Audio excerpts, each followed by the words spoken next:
सबैलाई जय मसीह। गुरुबाहरू, विश्वासी अगुवाज्यूहरू, आजदेखि हामी एउटा नयाँ विषयमा बाइबल अध्ययनमा प्रवेश गरेको छौँ। विषय छ मानव अधिकार, सृष्टिको रहस्य र विश्वासीहरूको अधिकार।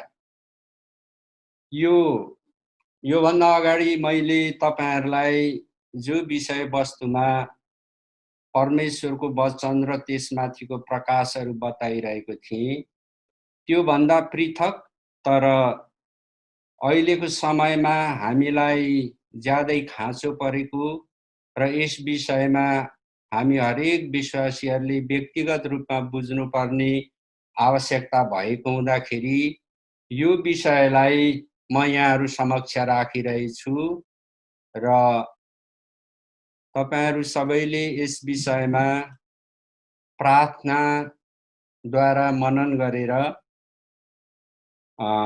मलाई पनि प्रार्थना गरिदिनुहुन्छ भन्ने म आशा राख्दछु, ताकि यो विषय वस्तुमा हामी सबैले मण्डलीको विश्वासीहरूले परमेश्वरले चाहनु भएको प्रकाश हामीले पाउन सकौं। जब हामी वचनमाथि प्रकाश पाउँछौं भने हाम्रो आत्मिकी जीवनमा अनि मानसिकताको क्षेत्रमा, सोच विचारहरूमा, हामीले बोल्ने कुराहरूमा, हामीले कल्पने कुराहरूमा, आशा राख्ने कुराहरूमा र हाम्रो जीवनमा भइपरि आउने अवस्थाहरूमा निश्चय नै परमेश्वरको अविनाशी वचनले उहाँको स्थान ओगट्छ। त्यसको अर्थ हामीले त्यसबाट हाम्रो जीवनमा लाभ प्राप्त गर्नेछौँ। प्रियजनहरू, आज म तपाईहरुलाई येशू ख्रीष्टलाई विश्वास गर्नेहरूको अधिकार बुझ्नको निम्ति सृष्टिको प्रकृतिलाई बुझ्नु पर्ने हुँदाखेरि उत्पत्तिको पुस्तक 1 अध्यायदेखि तपाईहरुलाई म डोर्याइरहेछु। मानव अधिकार चाहिँ सृष्टिको रहस्यको कुरा हो। यसलाई बुझ्नको लागि हामी वचनहरूमा गइरहेछौँ। अब हामीले बाइबल हेर्यौं भने उत्पत्तिको पुस्तक 1 अध्यायदेखि हेर्दै गयौं भने त्यहाँ भनेको छ, आदिमा परमेश्वरले आकाश मण्डल र पृथ्वी सृष्टि गर्नुभयो। अनि जब आकाश मण्डल र पृथ्वी सृष्टि भयो, तब परमेश्वरले उहाँको सृष्टिमा हुन आउने कुराहरूलाई एक पछि अर्को गर्दै क्रमशः थप्दै लानु भएको हामीले देख्दछौं। 1 अध्यायदेखि नै हामीले वचनहरूलाई हेर्दै गयौं भने पृथ्वीमा उहाँको सृष्टिमा भएका थोक वस्तुहरू क्रमशः दिएको हामी पाउँछौं। सबैभन्दा पहिला पृथ्वी बन्यो अनि परमेश्वरले त्यसपछि उज्यालो थप्नुभयो अनि त्यसलाई दिन भन्नुभयो, अँध्यारोलाई रात भन्नुभयो। अनि त्यसपछि सृष्टिको क्रममा जो पानी थियो त्यो पानीलाई उहाँले 2 भागमा छुट्टाइदिनु भयो। त आकाश मुनि हुने पानी समुद्र भयो अनि आकाशमाथि पनि पानीको भाग छुट्याउनु भयो। प्रियहरू, अहिले हाम्रो मनसुनको समय छ र बर्सात भइरहेछ, पृथ्वीभरि बर्सात भइरहेछ। अनि यो बर्सात हामीलाई थाहा छ आकाशबाट पाइरहेछौं। पहिला यो पानी चाहिँ एकै ठाउँ थियो। परमेश्वरले पानीलाई आकाशमाथि र तल छुट्याउनु भयो। अनि आकाश मुनि भएको पानी जो त्यो पानीले पृथ्वीलाई ढाकेको थियो, त्यसलाई फेरि परमेश्वरले सृष्टिको क्रममा सृष्टिमा पृथ्वी बनिसकेपछि, आकाश मण्डल भइसकेपछि त्यसलाई फेरि सुधार गर्ने, परिमार्जन गर्ने, बनाउँदै जाने क्रममा हामीलाई थाहा छ कि यो आकाश मुनिको पानी अब परमेश्वरले 2 भाग बनाइदिनु भयो। एउटा पानीको भाग, अर्को जमिनको भाग। पानीको भागलाई समुद्र भनियो, जमिनको भाग जमिन रह्यो। अनि हामीलाई थाहा छ अहिले हामीसँग 5 महादेश छन्, 6वटा महादेश छ, अन्टार्कटिका समेत सायद, अनि त्यस्तै समुद्रको भागहरू छ, समुद्र बाहेक पनि नदी नालाहरू छन्। यसरी पृथ्वी सजियो। अब बाइबल पढ्दा हामीले त्यसपछि देख्छौं समुद्र र भूमि दुई भाग भयो, अनि भूमिमा परमेश्वरले वनस्पतिहरू थप्नुभयो, रुख बिरुवाहरू उम्रे, फलफुलहरूको बोटहरू आए, अनि अन्न बालीहरू जमिनमा आए। अनि त्यसपछि हामीले हेर्छौं कि समुद्रमा फेरि परमेश्वरले जीवित प्राणीहरू दिनुभयो, वनस्पतिहरू दिनुभयो। हामीलाई थाहा छ, विज्ञानले भनेको छ पृथ्वीको सतहमा जति प्रकारको जीव जन्तुहरू छन्, वनस्पतिहरू छन्, त्यो भन्दा 3 भाग बढी समुद्रको क्षेत्रमा विभिन्न प्रकारको जीव जन्तुहरू र वनस्पतिहरू छन्। अब यसरी क्रमशः पृथ्वीमा अनि समुद्रमा जीव जन्तुहरू र वनस्पतिहरू आए। परमेश्वरले पृथ्वीमा त्यसपछि फेरि जात जातको पशुहरू दिनुभयो, वन पशुहरू भए, साना ठुला कीट पतङ्गहरू। त्यसको साथसाथै परमेश्वरले आकाशमा पन्छीहरू राख्नुभयो, अनेकौं जातका चराचुरुङ्गीहरू, उड्ने पक्षीहरू परमेश्वरले सृष्टिमा ल्याउनुभयो। अब यो सबै काम हुँदै गर्दाखेरि परमेश्वरले फेरि के गर्नुभयो भन्दा अन्तरिक्षमा विभिन्न तारामण्डलहरू ज्योति दिनको लागि तय गर्नुभयो, अनि त्यो ताराहरूबाट आउने ज्योतिले पृथ्वीवासीहरूलाई के काममा सघायो भन्दाखेरि दिनको गन्ती गर्न, वर्षको गन्ती गर्न, ऋतुहरू छुट्याउन, समयहरूलाई खुट्याउन आकाश मण्डलमा भएका ताराहरू नक्षत्रहरूले काम गरे।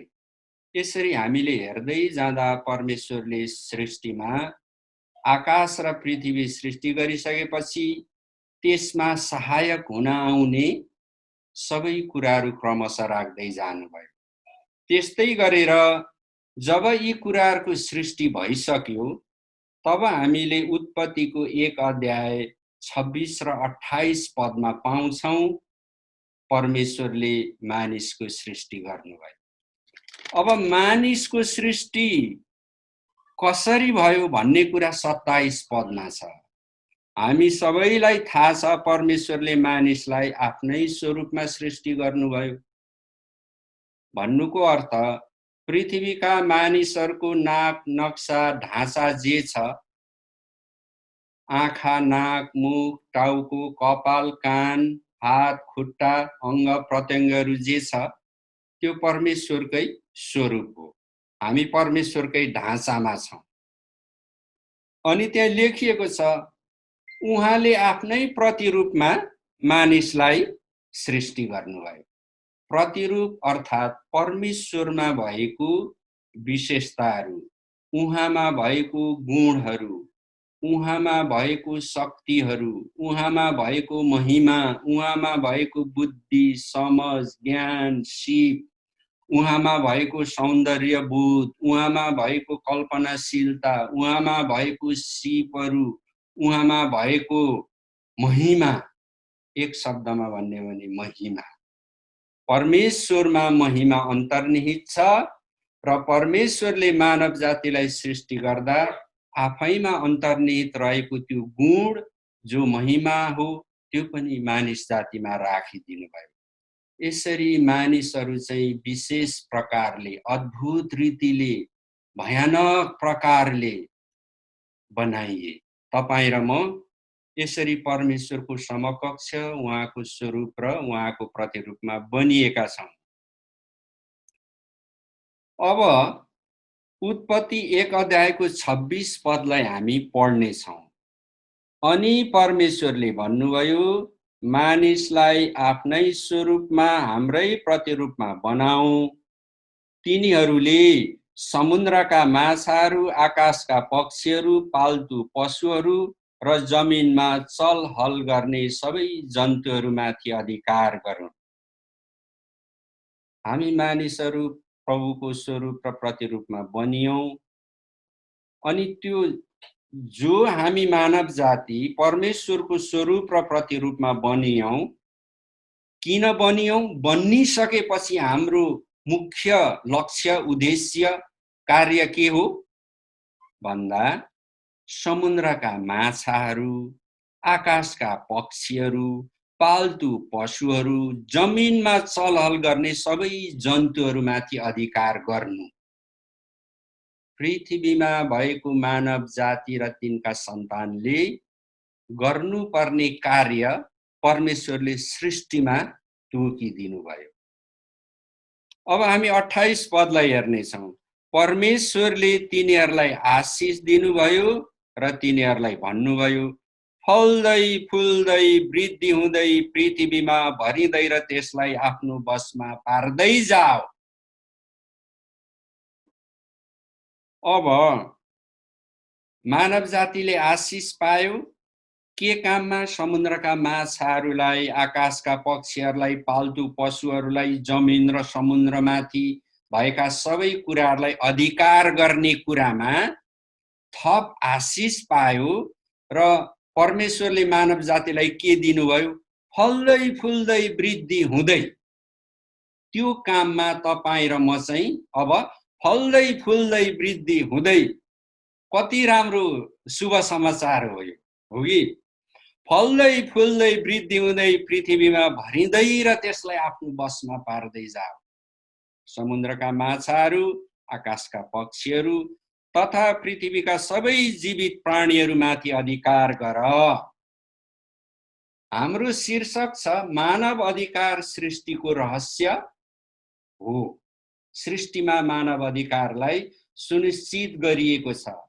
हरेक मानिसले फल्ने फुल्ने वृद्धि हुने कुरा उसले गर्ने अधिकारमा अथवा उसले गर्ने त्यो कार्यमा उसको काममा उसको व्यावसायिकतामा उसले फल्दै फुल्दै वृद्धि हुँदै जाने परमेश्वरको त्यो प्रणाली त्यो प्रक्रिया त्यो व्यवस्था हामी सबै मानव जातिहरूले पाएका छौं।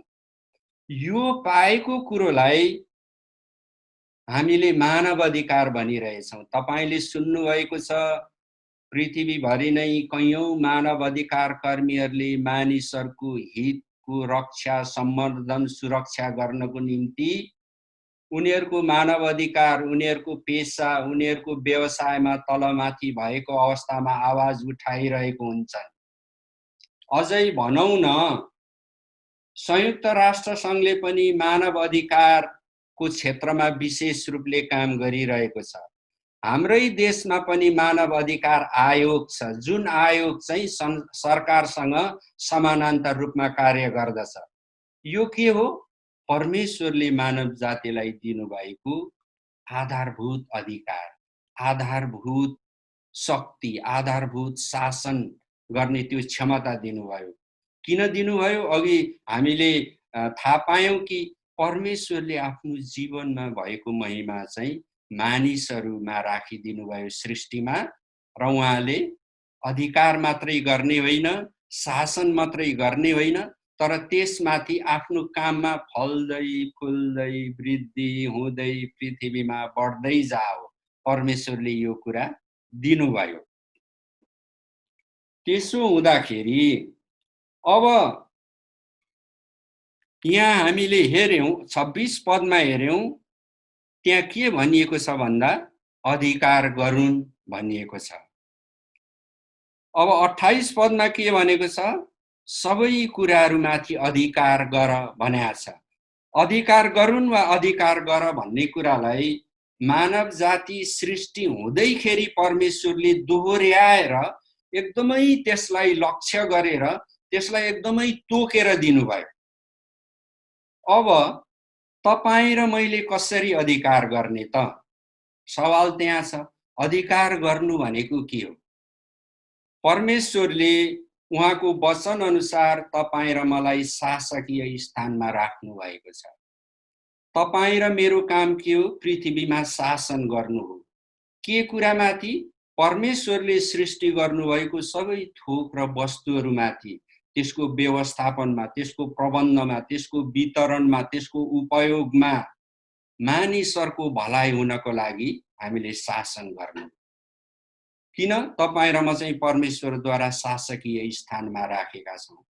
परमेश्वरले सृष्टिमा सबै कुरा दिनुभयो, आकाश दिनुभयो, पृथ्वी दिनुभयो, समुद्र दिनुभयो, जमिन दिनुभयो, मानिसहरूमा आफ्नो महिमा राख्नुभयो। त्यसैले सृष्टिमा भएका अरू कुराहरू विज्ञान प्रविधि शिक्षाको रूपमा दिनहुँ वृद्धि विकास हुँदै आइरहेको छ। मानिसहरूले उपभोग गर्ने, मानिसहरूले चलाउने सबै कुराहरू वस्तुहरू दिनदिनै थपिँदै गइरहेको छ। नयाँ नयाँ आएका आविष्कारले मानिसको जीवनलाई अझै समुन्नत बनाउँदै लगेको छ। मानिसको ज्ञान प्रविधि शिक्षा बढोत्तरी हुँदै गइरहेको छ। यो के हो? मानिसले सृष्टिमा नै परमेश्वरबाट पाएको मानव अधिकार अनुसार हुन आएको उपलब्धिहरू हुन्। अब कुरो आउँछ कहाँनिर भन्दाखेरि मानव अधिकार सृष्टिको रहस्य हो भन्ने हामीले थाहा पायौं परमेश्वरको वचनद्वारा। अब परमेश्वरको इच्छा यहाँसम्म मात्रै होइन। परमेश्वरले केवल उहाँले गर्नुभएको सृष्टिको सबै सुन्दरतम थोकहरू वस्तुहरू माथि मानिसले उपभोग गरोस्, अधिकार गरोस्, त्यसलाई सम्पत्ति बनाओस्, यो मात्रै होइन। यो भन्दा उता अझै विश्वासीहरूको अधिकार पनि राख्नु भएको छ। प्रिय तपाईँ र म विश्वासी हौं। तपाईँ र म येशू ख्रीष्टलाई मुक्तिदाता उद्धारकर्ता मानिलिएका, प्रभुको शिक्षालाई पछ्याउने, प्रभुको शिक्षाको अनुकरण गर्ने हामी विश्वासीहरू हौं।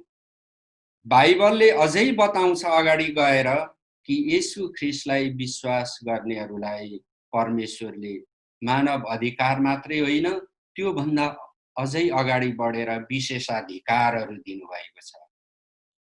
विश्वासीहरूले पाएको विशेषाधिकारको सम्बन्धमा बुझ्दाखेरि बाइबलमा प्रशस्त कुराहरू छन्, प्रशस्त वचनहरू छ, कयौं प्रकाशहरू छ। होगी त्यसको मात्रा धेरै नै ठुलो छ, त्यसको ओजन धेरै नै गह्रौं छ। तर ती सबै कुराहरूलाई बुझ्नको निम्ति हामीले प्रारम्भिक रूपमा झिना मसिना कुराहरूलाई क्रमशः बुझ्दै जानुपर्ने हुनाले मैले मानव अधिकार सृष्टिको रहस्य विश्वासीको अधिकार भाग 1 भनेर आजको यो अध्ययन मननलाई दिएको छु। आउने दिनमा अझै म यसमा अरू अध्ययनहरू परमेश्वरको वचनको प्रकाशहरू मैले जानेसम्म, मलाई थाहा भएसम्म, मैले सिकेसम्म, मैले अनुभव गरेसम्म म तपाईहरुको बीचमा ल्याउने छु। अनि मैले प्रस्तुत गर्ने यो अध्ययन वचनमाथिको यो छलफल आफैमा पूर्ण र सिद्ध त होइन, तर यो के हो भने हामी बाँचिरहेको संसारमा, हाम्रो संस्कृतिमा, हाम्रो समाजमा हामीले देखे भोगे जानेको कुराहरूलाई हामीले एक अर्कासँग पस्किँदाखेरि अनुभवहरूको अनुभूतिहरूको बाँडचुँडले हामी आफैले बाइबल अध्ययन गर्दा पाएको प्रकाशलाई त्यसले अझै उन्नत मार्गतर्फ डोर्याउँछ। केही दिन अगाडि जुममा चलिरहेको एउटा अध्ययनमा म सहभागी भएको थिएँ। अनि त्यहाँ चाहिँ व्यवस्थाको बारेमा त्यहाँ त्यो सिकाउनु हुने पास्टर गुरुबाले बताउँदै हुनुहुन्थ्यो। उहाँले व्यवस्थाको बारेमा जे भन्नुभयो त्यो व्यवस्थाको बारेमा उहाँको शिक्षणहरू सुनेर मैले अझै उत्साह पाएँ। उहाँले नभनेको नदेखाएको तिर परमेश्वरले मेरो विचार र चिन्तन मननलाई खोल्नु भयो। यो बाइबल अध्ययनले पनि तपाईहरुलाई पूर्णता दिँदैन अनि विश्वासीको सम्पूर्ण अधिकार तपाईमा भई आउँदैन होला। अनि हामीले अधिकार गर्न चाहेको कतिपय कुराहरू सिद्ध रूपमा हामी गर्न सक्दैनौं होला, अथवा यहाँ प्रस्तुत गरिने विषयहरूले तपाईको सबै खाँचोहरू पूरा गर्दैन होला निश्चय नै।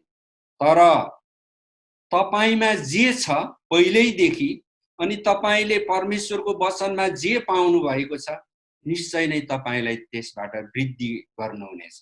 यो सबै काम अर्थात् पराक्रम चाहिँ कसको? प्रभु येशू ख्रीष्टको हो। राज्य कसको?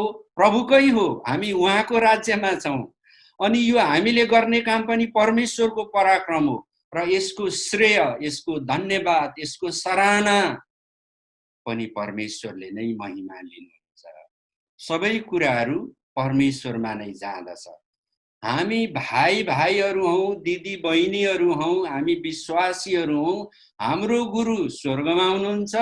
हामी एक आपसमा भाइ भाइ भएको हुनाले हाम्रो संस्कृतिमा हामीले हाम्रो जीवनलाई निर्माण गर्नको लागि, हाम्रो सिकाइहरूलाई बाँडचुँड गर्नको लागि यो बाइबल अध्ययनले हामीलाई कुनै न कुनै रूपमा सहायक सिद्ध गर्नेछ भन्ने म विश्वास गर्दछु। अब विश्वासीको अधिकारको जो कुरा गरियो, त्यो अधिकार वास्तवमा कसरी, त्यो अधिकारमा हामी बढी पूर्णतातर्फ कसरी अगाडि बढ्न सकिन्छ, अथवा त्यो बढ्नको निम्ति हामीले त्यसको पृष्ठभूमिमा रहेको परमेश्वरको जो जग हो, त्यो जग जो बाइबलमा दिएको छ, त्यसलाई कसरी हेर्ने, यो कुराहरू महत्त्वपूर्ण छ। त्यसैले म तपाईलाई अझै अब उत्पत्तिको पुस्तक 2 अध्यायको 4 पद 5 पदमा पढेर सुनाउन चाहन्छु। हेर्नुस् है, यहाँ एउटा रहस्य राखिएको छ। आकाश र पृथ्वीको सृष्टिको वृत्तान्त यही हो। परम प्रभु परमेश्वरले आकाश र पृथ्वी सृष्टि गर्नुभएको दिन भूमिमा एउटै पनि वनस्पति थिएन र भूमिमा कुनै घाँसपात पनि उम्रेको थिएन, किनभने परम प्रभु परमेश्वरले पृथ्वीमा पानी बर्साउनु भएको थिएन र भूमि खनजोत गर्न कुनै मानिस पनि थिएन। परमेश्वरले सृष्टिमा पृथ्वीलाई मानव जातिको लागि उपयोगी, पशु पन्छी वनस्पतिहरूको लागि उपयोगी, मानव जाति माथि परमेश्वरले राख्नु भएको उहाँको महिमा जो बुद्धि ज्ञान समझ हो, प्रविधि हो, शिक्षा हो, कला हो, कौशल हो, सौन्दर्यता बोध हो, त्यसले फल्न फुल्नको निम्ति जो पृष्ठभूमि तयार हुनु पर्थ्यो, त्यो पृष्ठभूमि परमेश्वरले तयार गर्दै हुनुहुन्थ्यो। त्यो तयार गर्ने क्रममा यहाँ के थिएन अरे? हामी फेरि एकचोटि 5 पदमा जाउँ। भूमिमा वनस्पति थिएन, घाँसपात उम्रेको थिएन, पानी परेको थिएन पृथ्वीमा, अनि पृथ्वी चाहिँ मलिलो हराभरा एकदम हृदयलाई आनन्दित तुल्याउने सौन्दर्यको भागहरू बनेको थिएन। किन थिएन? यहाँ लेखेको छ, किनभने भूमि खनजोत गर्ने कुनै मानिस पनि थिएन। जब परम प्रभु परमेश्वरले मानवको सृष्टि गर्नुभयो अनि पूर्वमा राख्नुभयो, तब पृथ्वीमा उहाँले वनस्पति, घाँसपात, फलफूल अनि अन्न बालीहरू अनि आकाशबाट पानी बर्सिने यी कुराहरू दिनुभयो। यी कुराहरू किन दिनुभयो? मानिसको सृष्टि गरिएपछि मानिसले परमेश्वरले सृष्टि गरिसकेको थोक वस्तुमाथि शासन गर्नको लागि, किनभने मानिस त शासकीय स्थानमा राखिएको छ। हरेक मानिसले आफ्नो शासकीय स्थानलाई, शासकीय जिम्मेवारीलाई कसरी पूरा गर्दछ? उसले अपनाएको जीवनयापनको कामले, व्यवसायले, पेसाले पूरा गर्दछ। पृथ्वीमा कुनै त्यस्तो मानिस छैन जसले आफ्नो जीवनयापनको निम्ति व्यवसाय अपनाएको छैन। मण्डलीहरूमा क्रिस्चियन सेवकाई गर्नु पनि व्यवसाय, परमेश्वरले त्यसलाई व्यवसायको रूपमा लिनु भएको छ। त्यो व्यवसाय के हो? व्यवसाय माथिको पनि व्यवसाय। सेवा गर्ने काम अझै असल हो, बाइबलमा लेखिएको छ। सेवा गर्नेले अर्को कृषि गर्दैन, पशुपालन गर्दैन, सेवा गर्ने मान्छेले किराना पसल खोल्दैन, सेवा गर्ने मान्छेले अर्को पेसा जागिर खाँदैन, किनभने उसको जीवनयापन, उसको परिवार चाहिँ सेवकाईबाटै चल्नुपर्छ। परमेश्वरले यो म्यान्डेट अर्थात् यो आज्ञा, यो प्रावधान, यो व्यवस्था राखिदिनु भएको छ, हो कि? सायद सेवकाईको प्रावधानहरू अरू कुनै पेसा व्यवसाय गर्दा पाइने लाभलाई जसरी गन्तीमा गनिएर निकालिएको हुन्छ त्यसरी ननिकालिएको होला। किनभने सेवकाई भन्ने कुरालाई परमेश्वरले उच्च स्थानमा किन राख्नुभयो? किनभने त्यो विश्वासबाट सुरु हुने हुँदा नदेखिएको कुरा हुन आउँछ भन्ने निश्चयता लिएर गर्नुपर्ने हुनाले नै परमेश्वरले त्यसलाई त्यो कोटीमा, त्यो दर्जामा, त्यो स्थानमा राख्नु भएको। सबै कुराहरूको पूर्वाधार भएको अवस्थामा सबै कुराहरू यसरी गरिदिइनेछ, हुनेछ, सबै कुराको निश्चयता छ भनेको अवस्थामा त त्यो विश्वासै हुँदैन, जस्तो हिब्रूको किताबमा लेखिएको छ। त्यसैले सेवकाईलाई परमेश्वरले एउटा व्यावसायिकता भन्नुभएको छ र त्यो व्यावसायिकताबाटै सेवकाई गर्नेहरू बाँच्नुपर्छ पनि भन्नुभएको छ। अनि भन्नु मात्रै भएन, उहाँले व्यवस्था पनि गर्नुभएको छ, तर त्यो चाहिँ नदेखिएका कुराहरूमाथि हुन आउँछ भन्ने निश्चयता लिएर त्यहाँबाट उठ्दा मात्रै हुने कुराको रूपमा परमेश्वरले त्यसलाई राखिदिनु भएको हो। र हामी सेवकाई गर्नेहरूले पनि त्यही पृष्ठभूमिमा खडा भएर हामी उठ्नुपर्ने हुन्छ। अब हेर्नुहोस्, यो उत्पत्तिको पुस्तक 2 अध्यायको 4 र 5 पढ्दाखेरि हामीले के बुझ्यौं भन्दा मानिस चाहिँ त्यो शासन गर्नको लागि राखिएको हो। मानिस चाहिँ सृष्टिमा भएका कुराहरूलाई पूर्णता दिनको लागि राखिएको हो। मानिस आएपछि नै परमेश्वरको सृष्टिमा राखिएका थोक वस्तुहरूको चलामायनता पनि भयो, प्रक्रिया पनि चल्यो।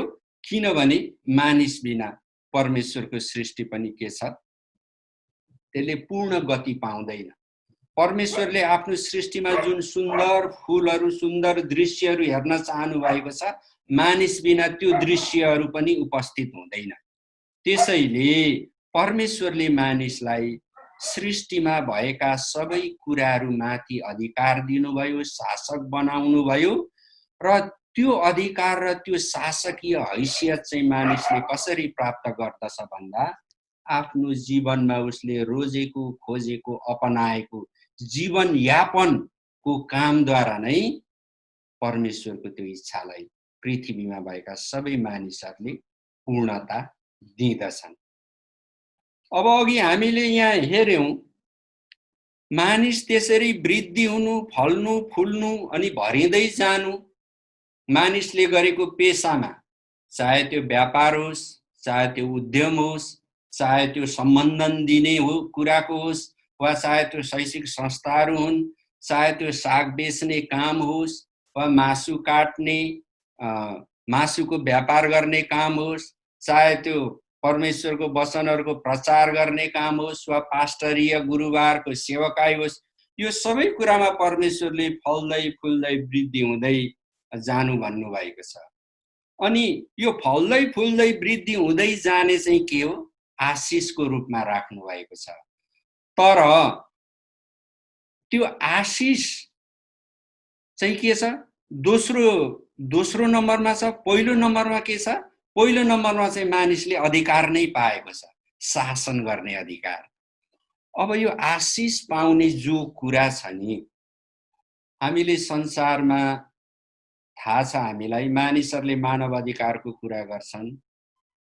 चाहे मानिस जुनसुकै जातको होस्, जुनसुकै धर्मको होस्, जुनसुकै वर्णको होस्, जुनसुकै देशको होस्, मानिसहरू समान हुन् सृष्टिमा।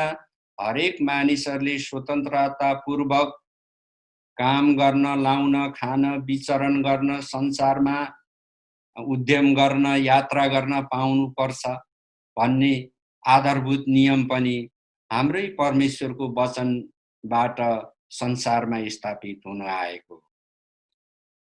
अब हामीले प्राय हामी विश्वासीहरू, मण्डलीको सदस्यहरू, क्रिस्चियनहरू, हामीले के सोच्छौं? कुनै कुरा लाभको कुराहरू हामीले पायौं, जो कुरा चाहिँ हामीले नियमित रूपमा गरेको कामहरूले नियमित दिने प्रतिफल भन्दा बढी छ अथवा एक्कासी हामी कुनै लाभको कुरा पाउँछौँ, हामीलाई फाइदा हुन्छ भने हामी उहु परमेश्वरले आशिष दिनुभयो भन्छौँ। अब हामी विश्वासी मात्रै होइन, संसारको मान्छेहरू पनि उनीहरूले गरिरहेको काम, नियमित काम भन्दा बाहिर कुनै घटनाबाट, कुनै परिस्थितिबाट वा कसैले मन परेर दिएर वा कुनै काम गर्दा आशा नगरिएको लाभहरू पाए, कुनै फाइदाहरू पाए भने उनीहरूले के भन्ने गर्छन्? ओहो, बडा भाग्यदरो रहेछ, बडा म त राम्रो भाग्य भएको मानिस परे। अरूले नि भन्छन्, ओहो त त कति भाग्यमानी, तपाईको त भाग्य ठुलो रहेछ भनेर भन्ने चलन छ। तर वास्तवमा यो चाहिँ आशिष होइन। परमेश्वरले आशिष भन्नुभएको चाहिँ के हो भन्दाखेरि मानिसहरूले परमेश्वरले दिनुभएको थोक वस्तुमा अधिकार गर्नु, शासन गर्नु। त्यो अधिकार र शासन हामी कसरी गर्दैछौँ भन्दा कामद्वारा, हामीले अपनाएको कामद्वारा हामी शासन गर्दैछौँ। अहिले मैले परमेश्वरको वचनको सन्दर्भमा विश्वासीहरू शासक हुन्, अधिकार गर्नेहरू हुन् भन्दाखेरि तपाईले आफूलाई कुनै राज्य व्यवस्थाको प्रमुखको हैसियत वा कुनै उच्चाधिकारी म त छुइनँ भन्ने सम्झिनु होला। त्यो पनि शासकीय स्थान हो, त्यो बिना राज्य चल्दैन, व्यवस्था चल्दैन, त्यसमा पनि मानिसहरू चाहिन्छ अनि परमेश्वरले नै ती मानिसहरू त्यहाँ दिनुभएको हो। तर परमेश्वरले यहाँ देखाउनु खोज्नु भएको केवल त्यो कुरा मात्रै होइन। परमेश्वरले देखाउनु खोज्नु भएको चाहिँ यदि तपाईँ साग बेच्ने व्यापारी हुनुहुन्छ भने तपाईले आफ्नो साग बेच्ने काम गर्दा तपाईले परमेश्वरको मापदण्ड अनुसार, उहाँको हृदय अनुसार, उहाँलाई तपाईले भक्ति चढाए अनुसार, उहाँलाई तपाईले विश्वास गरे अनुसार काम गर्न सक्नु के हो? तपाईले शासन गर्नु। तपाईले साग बेच्दाखेरि सागको राम्रो मुठा बनाउनुहुन्छ, त्यो मुठाभित्र झारपातहरू राख्नुहुन्न, अनि खेतबारीमा साग निकाल्दाखेरि त्यो सागको पत्ता चोइटिएर जो डाँठ मात्रै रहेको हुन्छ नि, त्यो डाँठलाई त्यो मुठा ठुलो र गतिलो देखाउन भित्र घुसार्नुहुन्न। यो के हो? तपाईले आफ्नो काममा शासन गर्दै हुनुहुन्छ। तपाई वास्तवमै शासक हो आफ्नो काममा। किन? त्यो सुसङ्गतता, परमेश्वरको त्यो इच्छालाई तपाईले पुरा गर्दै हुनुहुन्छ।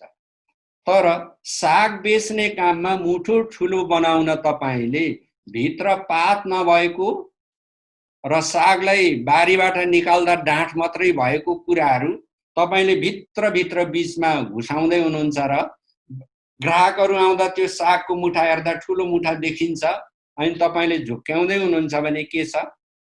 परमेश्वरले तपाईलाई जो शासकको हैसियतमा राख्नुभयो, शासन गर्ने बनाउनु भयो, तपाई शासन गर्ने हुनु भएन। किनभने पापले, लोभले, धन कमाउने लालसाले अनि कृत्रिम कुराहरू गरेर, अनुपयुक्त कुराहरू गरेर तपाई त्यो साग बेच्दै हुनुहुन्छ। हो कि? तपाईले शासन गर्नु भएन। तपाईको हृदयलाई, तपाईको विश्वासलाई, तपाईको चेतनालाई, तपाईको विवेकलाई दुष्टले शासन गर्दैछ। तर परमेश्वरको इच्छा के हो? तपाईले शासन गर्नु। तपाईले आफ्नो व्यावसायिक काममा, जीवनयापनको काममा तपाईले शासन गर्नुपर्छ। हाम्रा ख्रिस्टियनहरू कोही मेयर हुनुहुन्छ, कोही सांसदहरू छन्। मानिसहरूको फरक फरक प्रकारको भूमिका छ। ख्रिस्टियनहरू सेनामा छन्, प्रहरीमा छन्, अनि प्रशासनमा छन्, आर्थिक क्षेत्रमा छन्, उद्यममा छन्, व्यवसायमा छन्, व्यापारमा छन्। तपाईले शासन गर्नुपर्छ। परमेश्वरले शासन गर्नु, फल्नु फुल्नु भनेको यहाँनिर। अनि जब हामीले यस प्रकारले जान्छौँ भने परमेश्वरको अधिकारहरूले हाम्रो निजी जीवनमा काम गर्न सुरु गर्दछ। अनि परमेश्वरले चाहिँ पृथ्वीमा उहाँको राज्य ल्याउनको लागि यो अधिकारहरू दिनुभएको हो। यदि पापले हाम्रो जीवनमा शासन गर्यो भने हामीले हाम्रो व्यावसायिक काममा, हाम्रो पेशामा, हाम्रो जीवनयापनको काममा पापलाई काम गर्ने अनुमति दियौँ भने र तिनीहरूले हामीलाई हाम्रो परमेश्वरबाट टाढा लगे भने हाम्रो जीवनमा त्यो आशिष जो परमेश्वरले दिनुभयो फल्ने फुल्ने वृद्धि हुने त्यो हुन गाह्रो पर्छ हो कि। हामीलाई यस्तो पनि विचार आउँछ, कति त्यस प्रकारले काम गर्ने, झुटो काम गर्ने अनि मानिसहरूलाई झुक्क्याउने, ठगी गर्ने, भ्रष्टाचार गर्नेहरूले कति सुन्दर घरहरू महलहरू बनाइसके, कति सम्पत्तिहरू जोडिसके। त्यो हो, तर त्यसमा जीवनको त्यो गन्तव्य त बिग्रेको छ नि। र हामी विश्वासीहरू, ख्रिस्चियनहरूले पनि त्यसरी आशिष प्राप्त गर्नु हो भने केही समय त हुन्छ, तर हाम्रो जीवनको गन्तव्य चाहिँ कता हुन्छ नि त्यसपछि। यो कुराहरू यहाँ राखिएको छ। त्यसै कारण आशिष पाउनु भनेको हामीले मेहनत नगरिकन, काम नगरिकन, प्रक्रिया पूरा नगरिकन, परमेश्वरको मापदण्डलाई उल्लङ्घन गरेर कुनै थोक वस्तुहरू पाउनु आशिष पाउनु होइन प्रिय। तर के हो, हामीले आफ्नो शासकीय स्थान गुमाउँदै जानु हो, शासन गर्ने हाम्रो क्षमता र शक्ति कम हुँदै जानु। यो अन्त्यको समयमा भएको परमेश्वरको मण्डलीहरूको एउटा ठुलो चुनौती पनि यो हो। यो हुँदै जाँदैछ, किनभने हामी विभिन्न समाजमा अग्रस्थानमा जान चाहन्छौँ, हामी अगुवा हुन चाहन्छौँ, उचाइमा जान चाहन्छौँ, उच्च स्थानमा पुग्न चाहन्छौँ। हाम्रो त्यो चाहना हुनु परमेश्वरको इच्छा हो, परमेश्वरको योजना हो। तर त्यो स्थान हैसियत प्राप्त गर्ने कार्यमा हामीले पापमाथि शासकीय हैसियत कायम गरिरहेको छौँ कि छैनौँ, वा पापले हामीलाई उसको काममा लगाइरहेको छ कि हामी तिग्डमबाजी गरेर, गुटबन्दी गरेर हामीले हाम्रै समुदाय समाज बिगारिरहेको छौँ कि, अथवा हामी गलत प्रकारले आफ्नो नेतृत्वलाई, आफ्नो हैसियतलाई कायम गरिरहेको छौँ कि, कुन प्रकारले हामी गइरहेको छौँ, यो कुरा चाहिँ आशिषको रूपमा यहाँ लिइएको छ, देखाइएको छ।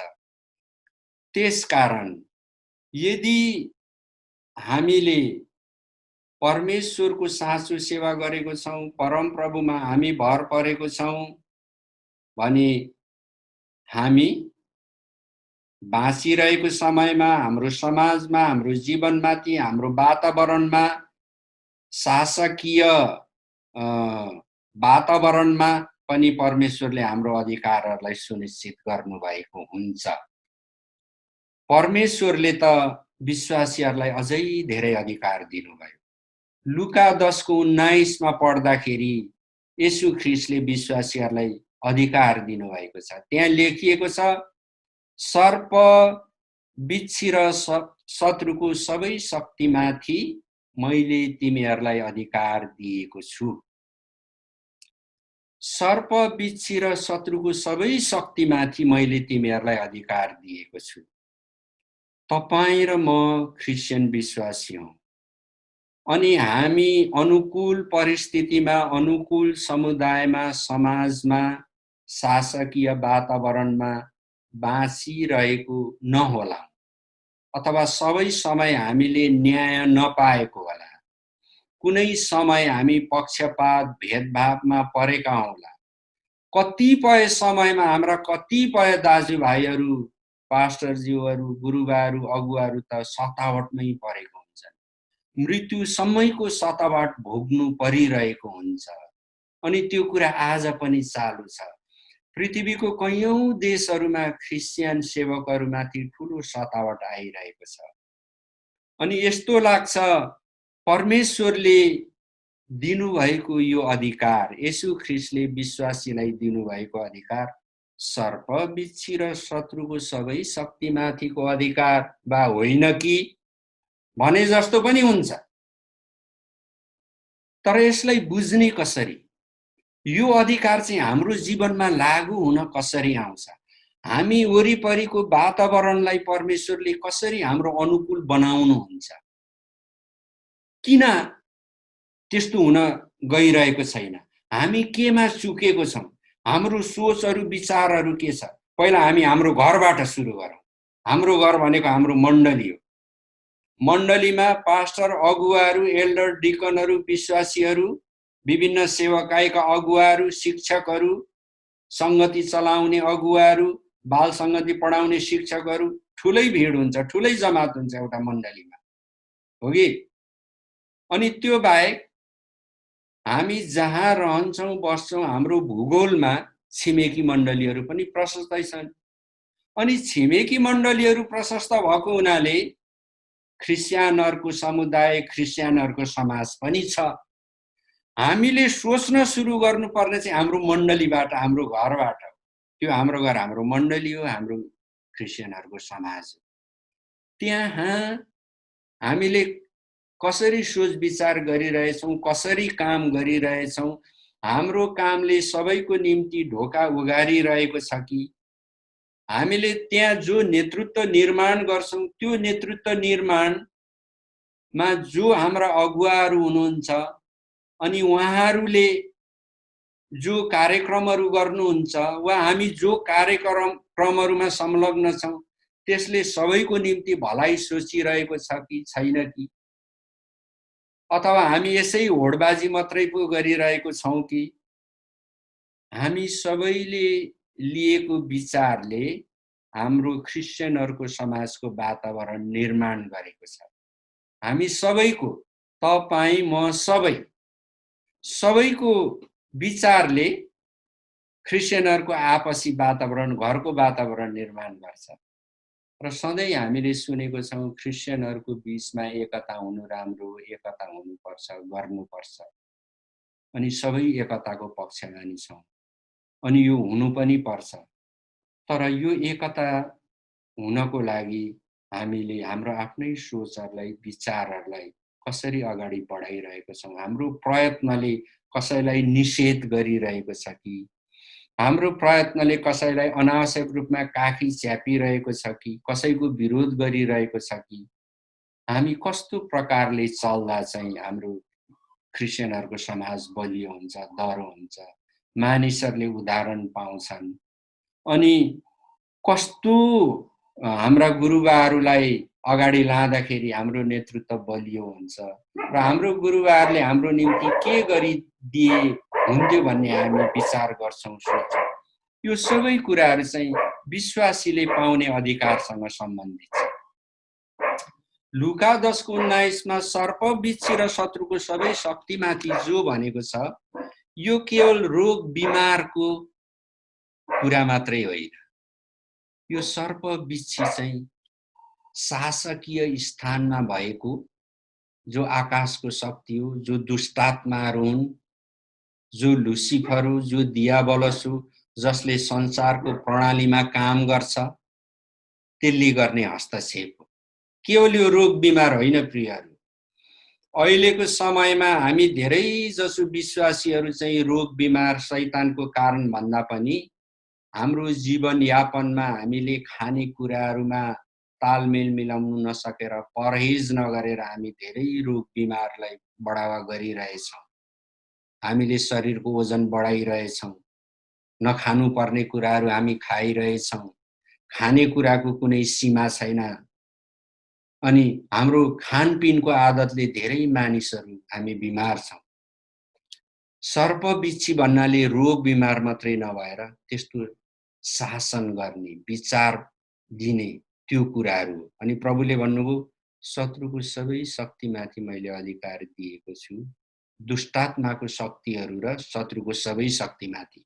त्यो शक्ति जो हाम्रो विरुद्धमा आउँछ, त्यो शक्ति जसले हामीलाई सतावट दिन्छ, त्यो शक्ति जसले हामीलाई गरिब बनाउँछ, त्यो शक्ति जसले हामीलाई एकतामा आउन दिँदैन, मिल्न दिँदैन, त्यो शक्ति जसले हामीलाई हाम्रो काममा पेशामा हामीलाई इमानदार रहन दिँदैन, त्यो शक्ति जसले हामीलाई परीक्षामा पार्छ र ढाल्छ, त्यो शक्तिको विरुद्धमा परमेश्वरले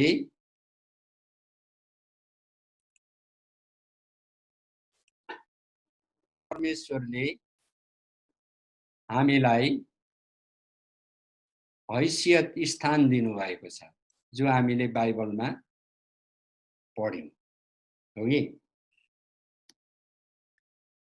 अब यो विश्वासीको अधिकार स्थापित गर्ने म अर्को पाटोमा जान्छु। परमेश्वरको वचनबाट हामीले थाहा पायौं हामीलाई सर्प र बिच्छीमाथि अधिकार छ, सबै शक्तिमाथि अधिकार छ, हैन? तर त्यो अधिकार कसरी हाम्रो जीवनमा लागू हुन आउँछ? पहिलो कुरा त प्रियहरू, त्यो अधिकार लागू हुन आउनको निम्ति हामीले यो वचनलाई विश्वास गर्नु पर्यो, वचनलाई हामीले उठाउनु पर्यो, हाम्रो मुखले घोषणा गर्नु पर्यो, म प्रभुको दास हुँ, सेवक हुँ, विश्वासी हुँ। लुका 10:19 सर्प र बिच्छी शत्रुको सबैमाथि मलाई येशूले अधिकार दिनुभएको छ, कुनै कुराले मलाई नाश गर्न सक्दैन। यो वचनमाथि विश्वास हाम्रो हृदयमा बढाउनु पर्यो, हृदयमा यो वचन राखेर हाम्रो मुखले यसलाई घोषणा गर्नु पर्यो र यो वचनको विरुद्धमा हामीले बोलेर र घोषणा गरेर कमजोर कुराहरूलाई हामीले लिनु हुँदैन, अपनाउनु हुँदैन। परमेश्वरको इच्छा चाहिँ उहाँको मानिसहरूलाई सबै समय र परिस्थितिमा सहायता गर्नु, खडा हुन सक्ने तुल्याउनु। त्यसको निम्ति मानिसहरू कमजोर छन्, मानिसहरू परिस्थिति वातावरणद्वारा पेलिएका छन्। निश्चय नै मेरा मानिसहरू संसारमा भएको व्यवस्था र शासकीय प्रबन्धद्वारा पनि पेलिएका हुन्छन्। येशू ख्रीष्टलाई थाहा छ, त्यही भएर येशूले भन्नुभयो, अन्त्यको समयमा सङ्कष्टहरू आउँछ, तिमीहरू सताइनेछौ। त्यो चाहिँ मानव जातिमा विश्वासीहरूको बीचमा हुन आउने परिस्थितिको एउटा पाटो हो। तर अर्को पाटो परमेश्वरले दिनुभयो, त्यो हो लुका 10:19। कोही पनि क्रिस्चियन सेवकले येशूले मलाई सर्प बिच्छी र शत्रुको सबै शक्तिमाथि अधिकार दिनुभएको छ, म सुरक्षित छु, म मेरो आत्मिक अधिकारहरू चलाउँछु, म येशूको नाउँमा खडा छु भनेर विश्वास गर्ने र घोषणा गर्ने गर्नुपर्छ, हो कि? हामी एउटा व्यक्तिलाई सुसमाचार सुनाएर प्रभुमा ल्याउन, ग्रहण गराउन कसरी निरन्तर लागिरहेको हुन्छौं, हर प्रकारले सोध्छौं, सपना पनि देख्छौं, विपनामा पनि त्यो कुरा गर्छौं, हाम्रो धुन पनि त्यो हुन्छ। त्यस्तै लुका 10:19 पनि हामीले त्यो सपना, त्यो धुन, त्यो विश्वासको त्यो उचाइ, त्यो तहमा लानु पर्यो, ताकि हामीले त्यो पाउन सकौं। येशूले भन्नुभएको कुरा कि त झुटो हुनु पर्यो। तपाई के भन्नुहुन्छ? के येशूले भन्नुभएको कुरा झुटो हो त? येशूले भन्नुभएको कुरा झुट त होइन, त्यो त साँचो कुरा हो। तर झुटो र कमजोर कुरा चाहिँ के छ भन्दा, हामीले येशू ख्रीष्टले हामीलाई अन्त्यको समयमा खडा हुन सक्नको निम्ति जो एउटा अर्को पाटो दिनुभयो नि, विश्वासको पाटो, अधिकार गर्ने पाटो, त्यो पाटो पट्टि, त्यो भागपट्टि हामीले त्यति ध्यान दिएको छैनौं। हामीले यसलाई निरन्तर ध्यान दिनुपर्छ, किनभने हामी त्यो समयमा छौं। खाँचो अनुसार नै हामी चल्छौं। हामीलाई धेरै तिर्खा लागेको छ भने हामी पानीको खोजमा भौतारिन्छौं, तर कसैले चना चिउरा खान बोलायो भने हामी जाँदैनौं नि, किनभने हामी त पानीको पछि लागेको हुन्छौं नि त। चना चिउरा खायौं भने त अझै हाम्रो तिर्खा बढाउने हुन्छ। त्यस्तै जब हामीलाई परिस्थितिहरू छ, सर्प र बिच्छी र हामी विरुद्धको शक्तिहरूले हामी माथि आक्रमण गरिरहेछ, त्यो वातावरण बनाइरहेछ भने हामीले परमेश्वरको यो वचनलाई उठाउनु पर्छ। परमेश्वरले आफ्नो वचनको बारेमा कति धेरै उदाहरण दिनुभएको छ, कति चर्को हिसाबले भन्नुभएको छ, त्यो हामीले पढेको छौँ, तर धेरै ध्यान दिएको छैनौँ प्रियहरू। अहिले तपाईलाई लाग्यो होला सूर्य राईले भनेको लुका 10:19 सर्प र बिच्छी शत्रुको सबै शक्तिमाथि अधिकार छ भनेर भन्दैमा कहाँ हुन्छ र? लाग्नु सक्छ, मलाई पनि सुरुमा त्यस्तै लागेको थियो, तर हुन्छ। हुने बनाउने विश्वासको मेहनत गर्ने तपाईँ हुनुहुन्छ, म छु, अनि हामी सबैले गर्नुपर्छ। किनभने येशू ख्रीष्टले अझै उहाँले बोल्नुभएको वचनमा जोड दिनुभएको छ। म तपाईलाई देखाउँछु।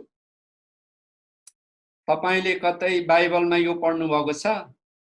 जसरी वृष्टि र हिउँ आकाशबाट झर्छ त्यतैतिर फर्केर जाँदैन।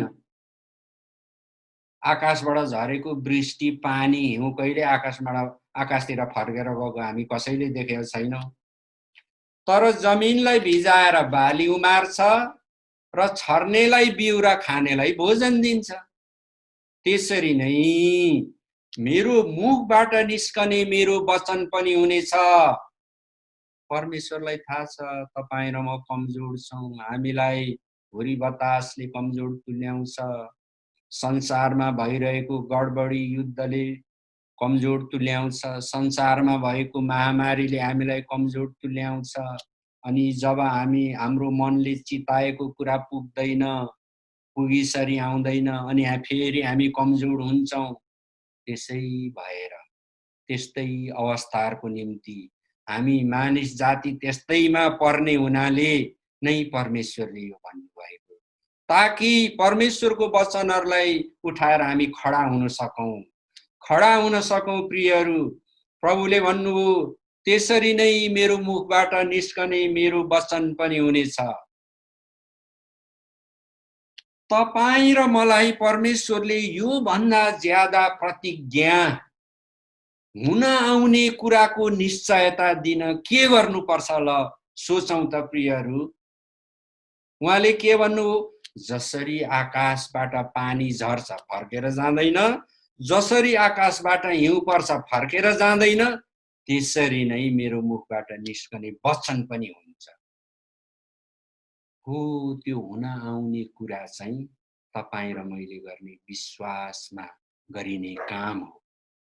त्यो चाहिँ तपाईँ र मेरो हृदयमा हुने विश्वासको काम हो। प्रभुले भन्नु त्यो म कहाँ व्यर्थै फर्कने छैन, अर्थात् परमेश्वरले बोलेको वचन व्यर्थै फर्कने छैन।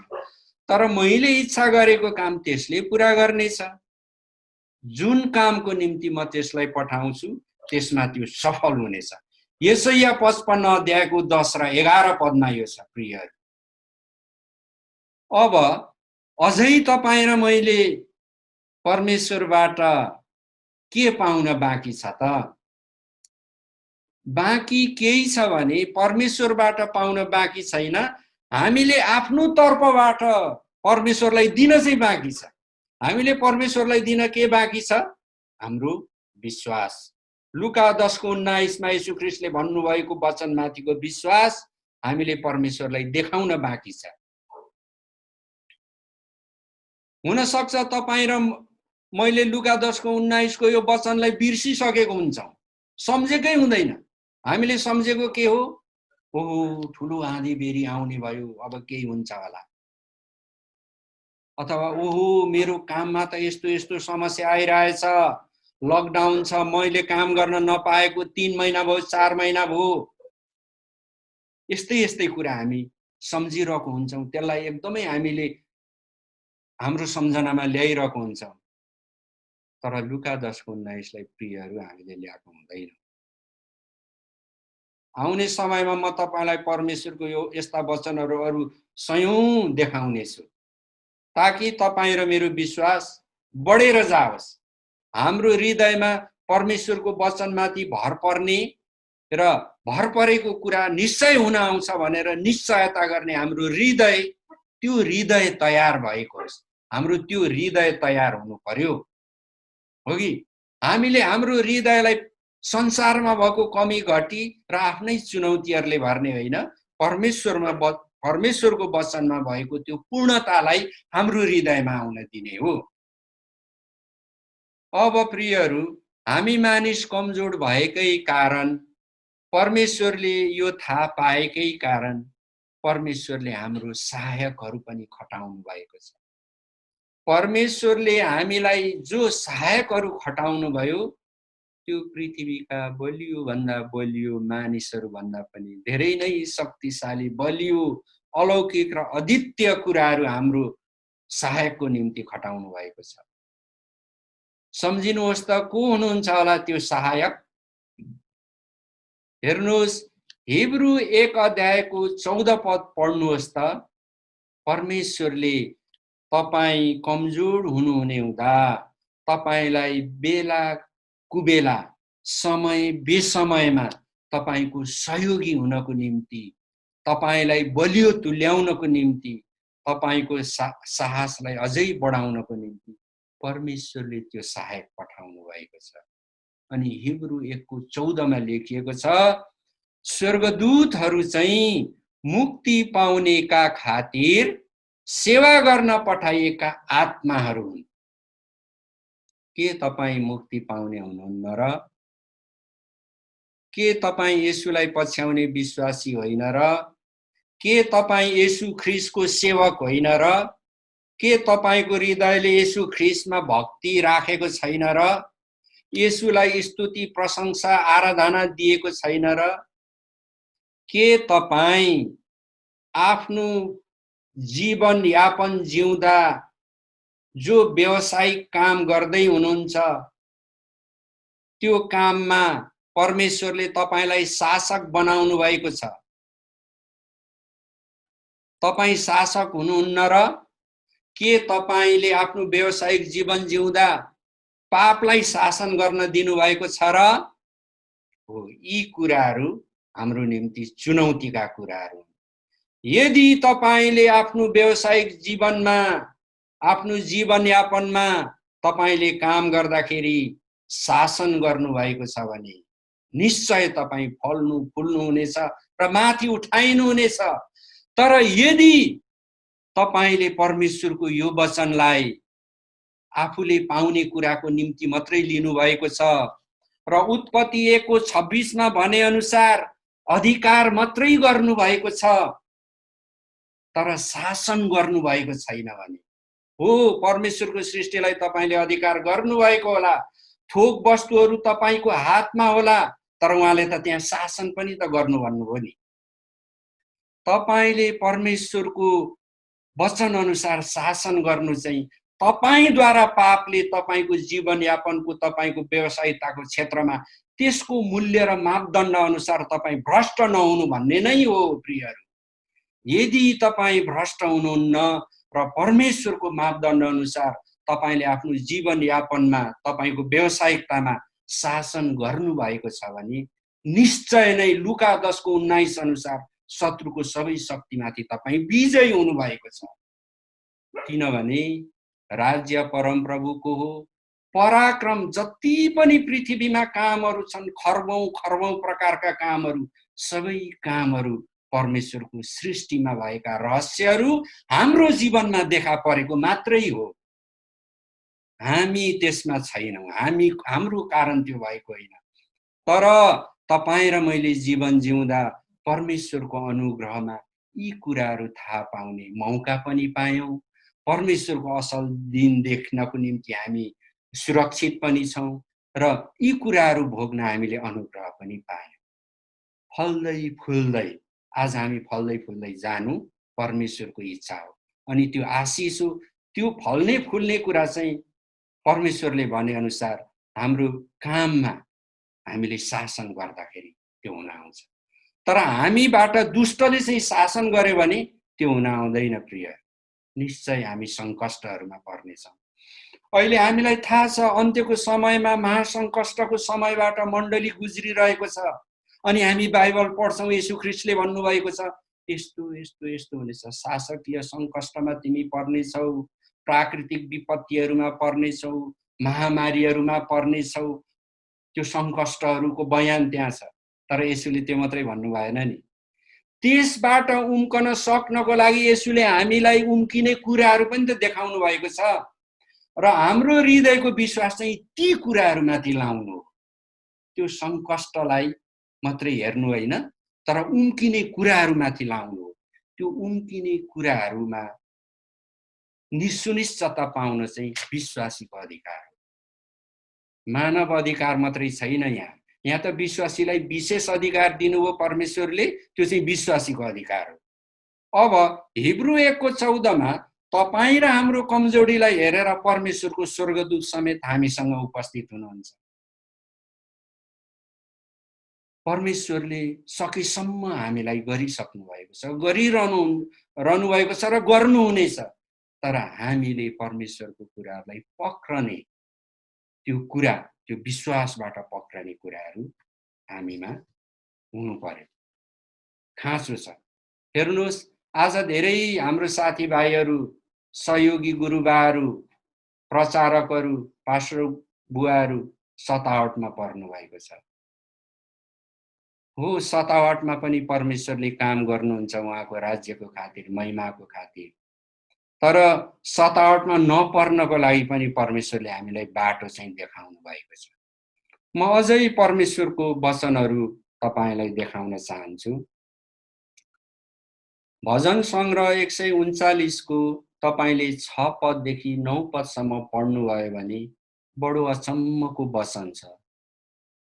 यदि हामीले विश्वासीको अधिकार छ भन्ने कुरालाई हलुका रूपले लियौं भने, त्यसमा गहिरो चिन्तन मनन गरेनौं भने, अनि त्यो अधिकार छ भन्ने कुराको जरामा, पृष्ठभूमिमा भएका कुराहरूलाई हामीले ध्यान दिएनौं भने, त्यसमा मनन गरेनौं भने, प्रार्थना गरेनौं भने, बारम्बार बाइबलको त्यो वचनहरू पढेनौं भने, यो भजन सङ्ग्रह 149 को 6 र 9 पदमा लेखेको कुराहरू हाम्रो चेतनाभित्र, विवेकभित्र, हाम्रो हृदयको विश्वासमा घुस्नु निकै कठिन पर्ने रहेछ।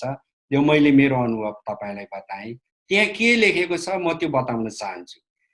तिनीहरूका मुखमा परमेश्वरको स्तुति रहोस् र तिनीहरूका हातमा 2 धारे तरवार रहोस्। हाम्रो मुखमा परमेश्वरको स्तुति। जब चेलाहरूले येशूलाई सोधे, हामीलाई प्रार्थना गर्न सिकाउनुहोस् न, तब पहिलो कुरा येशूले देखाउनु भएको परमेश्वरको आराधना, स्तुति, प्रशंसा गर, किनभने उहाँ पवित्र हुनुहुन्छ। सबै कुराहरूको निम्ति उहाँलाई स्तुति देऊ। र तिनीहरूका हातमा चाहिँ 2 धारे तरवार रहन्, त्यो परमेश्वरको वचन हो। हामीसँग विश्वासीको अधिकार छ भन्ने वचन बाइबलमा प्रशस्त छ। पुरानो नियम उत्पत्तिदेखि नै छ। अघि मैले तपाईलाई बताएँ, मानव अधिकार चाहिँ सृष्टिको रहस्य हो। तपाईँ र म मानव हौं, हामीलाई मानव अधिकार छ। अझै तपाईँ र मलाई त विश्वासीको अधिकार छ। यहाँ अहिले हामी मानव अधिकारलाई छोडिसक्यौं, विश्वासीको अधिकारमा हामी प्रवेश गरिसकेको छौं। प्रियहरू, मानव अधिकार केही होइन, यहाँ विश्वासीको अधिकार मुख्य लक्ष्य र मुख्य कुरा हो हाम्रो निम्ति। तिनीहरूको मुखमा परमेश्वरको स्तुति रहोस् र हातमा चाहिँ 2 धारे तरवार वचन होस्। किन भन्दाखेरि त्यसको उत्तर यहाँ लेखिएको छ, किनकि जातिहरूको विरुद्धमा तिनीहरूले प्रतिशोध अनि मानिसहरूलाई दण्ड दिन सकुन्। सबै कुराहरूमा, सबै परिस्थितिमा, सबै अवस्थामा, चाहे हामी खेदोमा परेका हौं, हामी सतावटमा हौं, हाम्रो आर्थिक हानि नोक्सानी भएको होस्, हाम्रो आर्थिक अवस्था खुस्केको होस्, हामी माथि शत्रुले चोट लगाएको होस्, सबै अवस्थामा परमेश्वरको स्तुति पहिलो परमेश्वरको इच्छा हो। सबै अवस्थामा परमेश्वरलाई धन्यवाद दिनु परमेश्वरको इच्छा हो।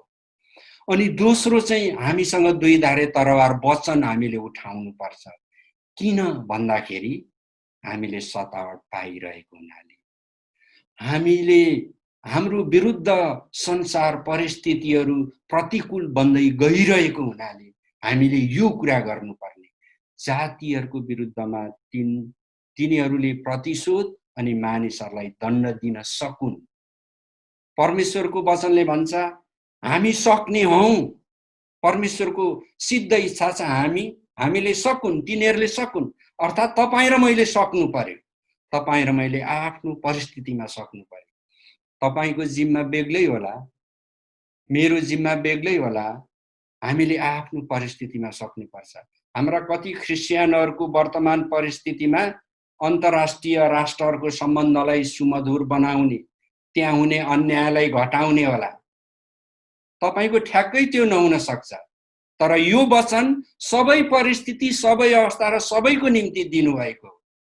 हामीले गर्नु नपर्ने काम हामीले गर्नु पर्दैन, तर हामी सबै नै निश्चय नै हामीले पुरा गर्नुपर्ने कुनै न कुनै काममा हामी छौं त्यहाँ। त्यसकारण यो वचन आज हाम्रो निम्ति उठाउनु, यो वचनले आज हाम्रो निम्ति शक्ति दिइरहेछ। अब यहाँ अगाडि भनेको छ, तिनीहरूका राजालाई साङ्लाले र तिनीहरूका भारदारहरूलाई फलामे सिक्रीले बाँध्न सकुन्। यो के हो? शासन व्यवस्था हो, मानविकी प्रणाली हो। सबै देशहरू, राज्यहरू, परिस्थितिहरू, समुदायहरू, सामाजिकताहरू, संस्कृतिहरू विश्वासको अनुकूल छैन। देशमा धार्मिक स्वतन्त्रता लेखिएको विधान होला, तर तपाईँ बसेको समुदायमा ख्रिस्टियनहरूप्रति शङ्का गर्ने अनि ख्रिस्टियनहरूप्रति भेदभावको व्यवहार गर्ने वातावरण होला, सामाजिकता होला। अनि देशको संविधानमा धर्मनिरपेक्षता लेखिएकोले तपाईको परिस्थितिलाई फाइदा दिँदैन। तपाईँ त्यहाँ परमेश्वरको वचन उठाएर तपाईँ त्यहाँ डट्नुपर्छ, विश्वासको कुराहरू उठाउनुपर्छ। तपाईँ र म कोही पनि शासन व्यवस्था, राज्यको व्यवस्था भन्दा बाहिर छैनौँ। किन छैनौँ? अहिले पछिल्लो दिनमा सरकारहरू देखा परेको हुनाले होइन, सुरुदेखि नै छैनौँ। परमेश्वरले, राज्य त परमेश्वरको हो, अनि शासन अनि व्यवस्था जो दियो सबै परमेश्वरबाट आएको। परमेश्वरबाट आएको व्यवस्थामाथि मानिसहरूले समय र परिस्थिति अनुकूल चाहिने कुराहरू थपेका मात्रै हुन्। त्यसो हो भने परमेश्वरले तपाईँ र म विश्वास गर्नेलाई यति धेरै शासन गर्ने त्यो स्थान र हैसियतमा राख्नु भएको छ कि हामीले विश्वासद्वारा परमेश्वरको वचन उठाएर त्यो शासकीय प्रणालीमाथि पनि हामीले परमेश्वरको महिमा गर्न सक्ने, सेवकाई गरिरहन सक्ने, हामीमाथि हाम्रो विरुद्धमा आउनेहरूले हामीलाई सङ्कष्टमा नपार्ने, तिनीहरू हाम्रो मित्रको रूपमा हुने, सामाजिक रूपमा तपाईँ र म त्यहाँ स्थापित हुने, ख्रिस्टियनहरूले सामाजिक हैसियत र स्थानहरू पाउने, त्यो कुराहरू हुन सक्छ। त्यो कुरा हुनको लागि परमेश्वरले यहाँ भन्नुभएको छ, राजाहरूलाई र तिनका भारदारहरूलाई फलामे सिक्रीले बाँध्न सक्छ। यसको अर्थ यो होइन प्रियहरू, भोलि एउटा दल खोलिहालौँ ख्रिस्टियनहरूको वा विश्वासीहरूको, अनि सडकमा जाउँ मुर्दाबाद भनिहालौँ, अनि हामीले जानेको के कुरो राम्रो छ त्यसको नारा लगाइहालौँ, यो भने होइन। यो आत्मिकी प्रबन्धबाट, आत्मिकी प्रबन्ध त्यो हो जो तपाईको जीवनयापनमा तपाईँ लाग्नु भएको छ। तपाईको जीवनयापन गर्ने तपाईको व्यावसायिकता छ। तपाईँ गुरुबा हुनुहुन्छ, तपाईँ ख्रिस्टियन सेवक हुनुहुन्छ, तपाईँ सङ्घ संस्थाको सेवक हुनुहुन्छ, निर्देशक हुनुहुन्छ, अधिकारी हुनुहुन्छ, सरकारको कुनै उच्च पदस्थ अधिकारी हुनुहुन्छ, सांसद हुनुहुन्छ, मन्त्री हुनुहुन्छ, तपाईँ जो पनि हुनुहुन्छ, जो ख्रिस्टियन हुनुहुन्छ, परमेश्वरको त्यो आत्मिकी अधिकार तपाईको सेवकाईमा, तपाईको वातावरणमा ख्रिस्टियनहरूको पक्षमा हुनको लागि त्यहाँ परमेश्वरले शासन गर्नु भन्नुभएको छ। तपाईको व्यावसायिकतामा तपाईले परमेश्वरको मूल्य, मान्यता र मापदण्डमा निर्णय गरेको हुनु पर्यो। तर दुष्टले तपाईको निर्णयमा घुसपैठ गरेको हुनु भएन। अब यहाँ म फेरि पढ्छु, अनि उनीहरूको विरुद्धमा लेखिएको न्याय दण्ड दिन सकुन्, उहाँका सबै पवित्र जनहरूको यसैमा गौरव छ, हालेलुया। अनि उनीहरूको विरुद्धमा लेखिएको न्याय दण्ड दिन सकुन्, अर्थात् अहिले हामी ख्रिस्टियनहरू कतिपय ठाउँमा हाम्रो गुरुबाहरू प्रतिकूल परिस्थितिमा हुनुहुन्छ। मैले हिजो 2 दिन अगाडि मात्रै सतावटको धेरै विभत्स घटनाहरू सुनिसकेको छु। अनि त्यो अवस्थाहरू मण्डलीमा हामी सबैले समय समयमा फरक अवस्थामा भोगी पनि रहेको छौँ। यहाँ के लेखिएको छ भन्दा, उनीहरूको विरुद्धमा लेखिएको न्याय दण्ड दिन सकुन् भन्नुको अर्थ तपाईँ र म न्यायाधीश भएर तपाईँ र म उच्च पदस्थ अधिकारी भएर तिनको विरुद्धमा नारा लगाएर अभिमतहरू खडा गरेर मानिसहरूको हुल बाँधेर दण्ड दिने भने होइन। तर तपाईँ र मेरो अभिमतले, क्रिस्चियन विश्वासीहरूको अभिमतले, क्रिस्चियन विश्वासीहरूले गर्ने निर्णयले जब हामीले परमेश्वरको मूल्य र मापदण्डलाई अपनाएका छौँ भने हामी त्यस्तो शासकीय हैसियत र प्रणालीबाट आउने सङ्कष्टहरूबाट हामी बाँच्न सक्छौँ। त्यसले हामीलाई नाश गर्दैन। अनि यसबाट बचाइनको निम्ति अघि मैले चर्चा गरे जस्तै दुईटा स्तर छ। पहिलो स्तर त हो वचन जान्नु, वचनको प्रकाश पाउनु, अनि वचनमाथि हाम्रो निजी वैयक्तिक विश्वास पनि हुनु। यो कुरा वचनमा जो लेखिएको छ यो कुनै सामुदायिक हिसाबले, दलको हिसाबले, मण्डलीको हिसाबले, प्रशासकीय हिसाबले हुन आउने कुराहरू होइन प्रियहरू। यो त वैयक्तिक हृदयको विश्वास अनि वैयक्तिक काममाथि शासन गराएको हिसाबले आउने कुरा हो। त्यसै कारण अहिले हामी प्रतिकूल परिस्थितिमा जिरहेको भए पनि, हाम्रो मण्डली त्यस्तो अवस्थाबाट गुज्रिरहेको भए पनि हामीले यी वचनहरूलाई उठाएर हाम्रो विश्वासको क्षेत्रमा सुधार्नु पर्ने कुराहरू, बुँदाहरूलाई सुधारेर यी वचनहरू उठाएर जब हामी निरन्तर खडा रहन्छौँ भने, यी वचनहरूलाई हाम्रो हृदयबाट घोषणा गर्छौँ भने परमेश्वर तयार हुनुहुन्छ। परमेश्वरको सहायकहरू तयार छन्। हिब्रू 1:14 के स्वर्गदूतहरू मुक्ति पाउनेको खातिर सेवा गर्ने आत्माहरू होइनन् र हुन् नि, निश्चय नै हुन्। परमेश्वर त उहाँको स्वर्गदूतहरूलाई समेत हाम्रो सहायकको रूपमा पठाइरहनु भएको छ। तर ती कुरा हामीलाई थाहा छ, विश्वासमा को जगमा आधारित भएर खडा भएर उठ्दा हामीले त्यो पाउँछौँ। उहाँले त शासकीय व्यवस्थामा समेत एउटा विश्वास गर्ने विश्वासीको पहुँच भएको वचनहरू 149 को भजन सङ्ग्रहमा दिनुभयो 6 देखि 9 पदमा। हामी आफै तयार रहौँ, हामी आफै इमानदार हौँ, हामीले हाम्रो विश्वास सुधारौँ, हामी खडा हौँ, परमेश्वरको यो वचनहरू उठाउँ ताकि हाम्रो विरुद्धमा आउने सबै कुराहरूमाथि परमेश्वरले तोकिसक्नु भएको न्याय दण्ड ल्याउँ। न्याय दण्ड दिने हामी होइनौँ। परमेश्वरको असल कुराहरूको विरुद्धमा, परमेश्वरको मण्डलीको विरुद्धमा खडा हुने कुराहरू दण्डित छन्, दण्ड योग्य छन् भन्ने कुराको फैसला हामीले गरेका छैनौँ। परमेश्वरले उहिल्यै गर्नुभयो। हामीले नजानेको समयमा परमेश्वरले गरिसक्नु भएको छ। परमेश्वरले सुनाइसक्नु भएको फैसला अब हाम्रो सापेक्षमा, हाम्रो जीवनमा, हाम्रो परिस्थितिमा कार्यान्वयन हुन आउनु छ। त्यो कार्यान्वयन गराउने कुरा परमेश्वरको यो वचन हो जसले हामीलाई मार्ग निर्देश गरिरहेको छ। हामीले विश्वास र आत्मिकताको त्यो तवरबाट परमेश्वरले फैसला गरिसक्नु भएको न्यायदण्डलाई हाम्रो परिप्रेक्ष्यमा, हाम्रो जीवनमा, हाम्रो सापेक्षतामा हामीले कार्यान्वयन गराउनुपर्छ। होइन भने त यसलाई हामीले आधिकारिक हिसाबले, प्रशासकीय हिसाबले, ज्ञानको हिसाबले, बुद्धिको हिसाबले, विधानमा लेखिएको हिसाबले हो भने चाहिँ यो हामी कहाँ हुन आउँदैन। तर प्रियहरू, म सबै परिस्थितिमा जिइरहनु भएको हाम्रो पास्टर बुवाहरू, गुरुबाहरू अनि प्रतिकूल परिस्थितिमा जिइरहेको विश्वासीहरूलाई यही म साहस दिन चाहन्छु कि मैले गरेको विश्वासले तपाईलाई केही सहायता पुग्ला, तर त्यो दिगो हुँदैन। त्यसकारण तपाईको परिस्थितिमा, तपाईको जीवनयापनमा, तपाईको दर्शन लक्ष्यमा तपाईले नै शासन गर्नुपर्छ। अनि त्यो हामी अहिलेदेखि सुरु गरिहालौँ। जब तपाईले शासन गर्नुहुन्छ, तपाईबाट दुष्टले शासन गर्न सक्दैन।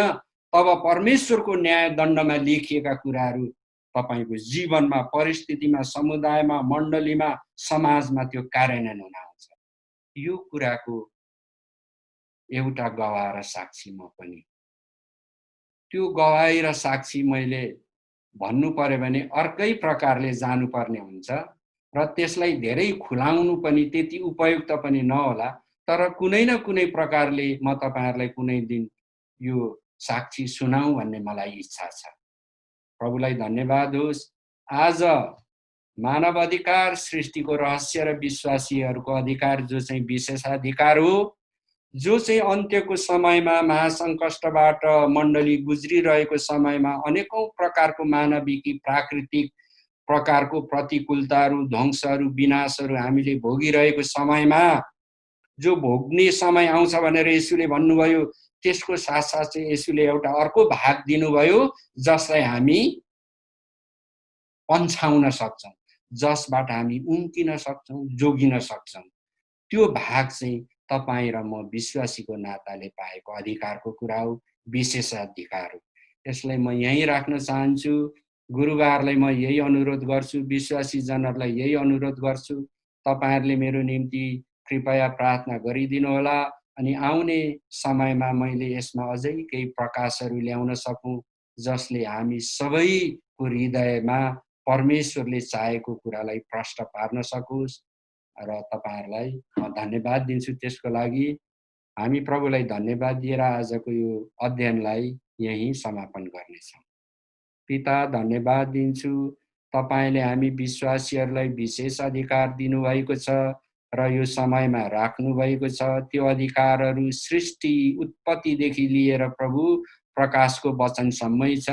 त्यसलाई हामीले चिन्न, जान्न, त्यसमाथि विश्वास राख्न, घोषणाको क्षेत्रमा ल्याउन र यो संकष्टको समयमा खडा रहेर अरू मानिसहरू जो पृथ्वीमा छन् तिनीहरूको निम्ति साक्षी र गवाह हुन सक्न तपाईले हामीलाई सहायता दिइरहनु भएको छ, देखाइरहनु भएको छ।